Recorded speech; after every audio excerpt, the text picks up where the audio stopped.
Drymax TV.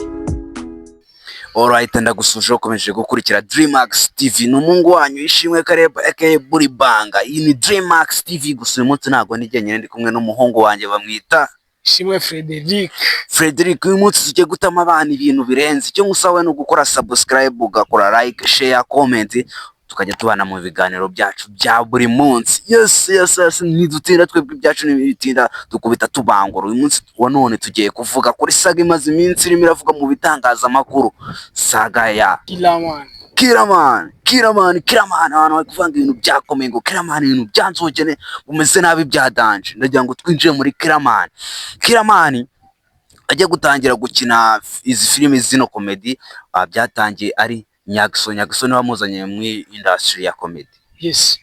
Noneho uburyo byagenzemo ko Kiraman ijemo Nyagiso abivuga uburyo Kiraman yagiye kuza, hari shoot bafite ya comedy bakenemo abantu benshi, barangiye bata abantu bari tayari umuntu ufite ibiceri, kuko shoot baba bafite ahari bugaragaremo n'ibintu by'amafaranga, kuko Kiraman yari umu DJ. Kiraman abaraje ati ngiye mfite ibiceri byanjye mureke ngaragaremo. Barakina, shoot irarangira, shoot imaze kurangira bazamuka baganira, bajya bakeneramo umuntu ukina nk'umuntu mukuru bakifashisha Kiraman, kuko niwe wagaragaraga nk'umuntu mukuru muri Nyagiso na ba Patino n'abandi bose.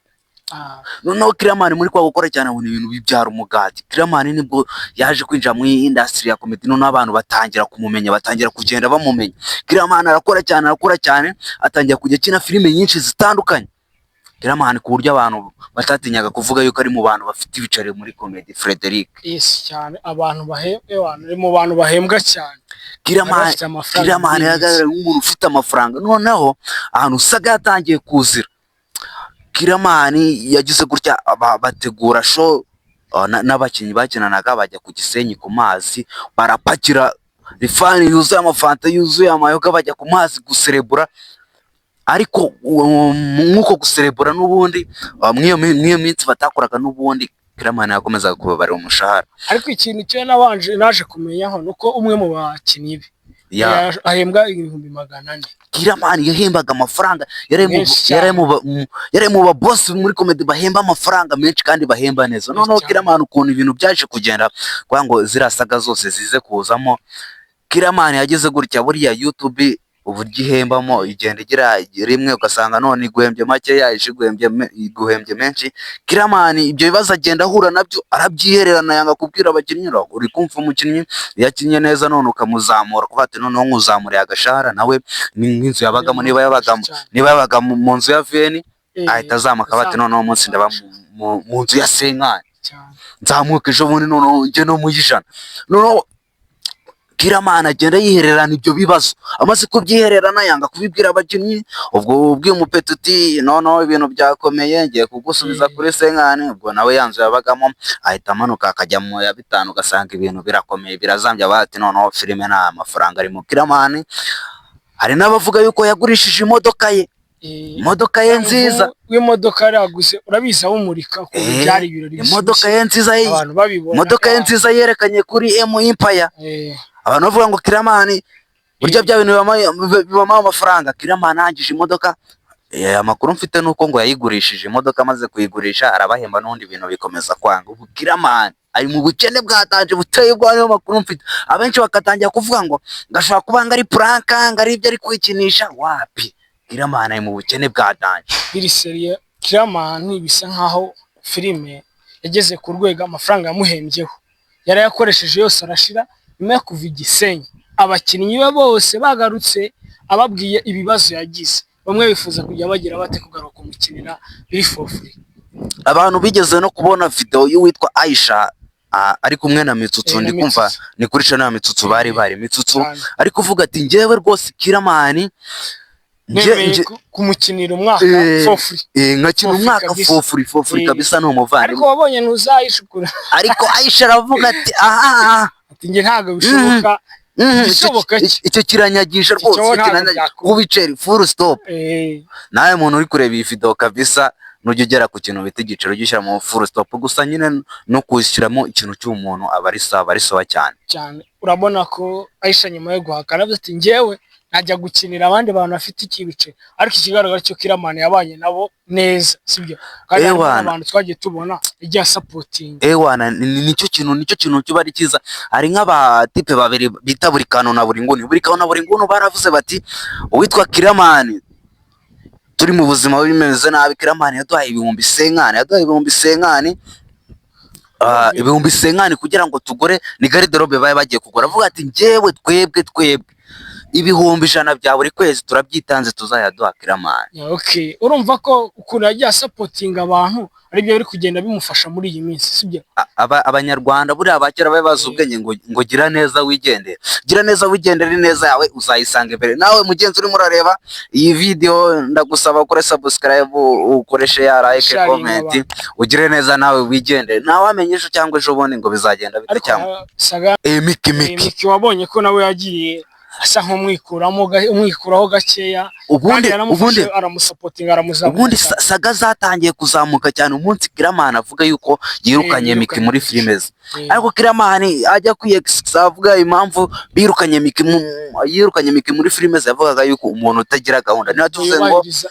Ninatuvuze ngo uyu munsi dufite shoot 2:00, wenda ushobora kurenzaho utunota 5 cyangwa se ukavuga nagize izi mpamvu, ariko hari igihe umuntu agera kumva yatangiye kwiyumva utamufite nyine ntacyo wakora kubera ibiceri nyine nabyo birongoje. Urumva yabashyize mu ntera yo hejuru, bituma ababwiye ikibazo afite kujya hasi bigira bite biranga, ubwo bahita bitandukanya nayo nyuma yo kubona ayo mafaranga yose. Nibwo Kiramani yahise avuga ati rero apana, komeza inzira yawe nanjye nkomeze yanjye. Noneho haziramo n'indi Saga abantu benshi kuvuga ngo ni prank, ngo ni ibiki. Miki yakundanaga n'umuntu bita Regis, akundana na Regis, baza no gutandukana. Ariko amakuru batandukanye, bamaze gutandukana ahita yinjirira umuntu. Noneho nyuma yo kwinjirira amaze kwinjira umuntu bita agapromota, barakundana ibintu birahinda bagiye kunabona video. Yes. Ari kumwe n'umuntu bita Regis ku bintu by'ibirahure, ibintu bya Regis, bati noneho barongeye barasubiranye se. Kandi ariko birantekereza ko hari byari prank. Abantu benshi batagiye bati ni prank ni ibiki, ariko bira bintu nyaboneka ashobora kuba ari prank. Ujye kubona none agapromota akoze video live kuri TikTok ari kumwe na Miki, ukanona ari kumwe na Regis, barimo baradukina guys. Abantu mani bahumuka, ariko abantu benshi bakavuga ngo ashobora ko ari filime bagiye gusora, barimo barayipromoting ngo izazi hiting. Ayo makuru ngenda yafite neza. Saga mu mihanda urabizi abantu benshi ibyo bituma bagenda babona umugati y'abantu ku buryo supportinga buri umwe wese. Ahubwo kari akantu tukitegure iriya party. Bashobora bari mu mushinga ukomeye cyane wo gusohora movie cyane, movie irenze bashaka kuyipromotinga bijye hejuru, bizamutse. Ubwo rero twigarukiye kuri Kiramani wacu yarakoze cyane, yazamuye abantu benshi cyane, bansabiye abazamura izina ririyongera. Nsabiye abaga ari kwirebero TV, ariko Kiramani rya zina razamuka n'abamituturirazamuka ryegera hejuru.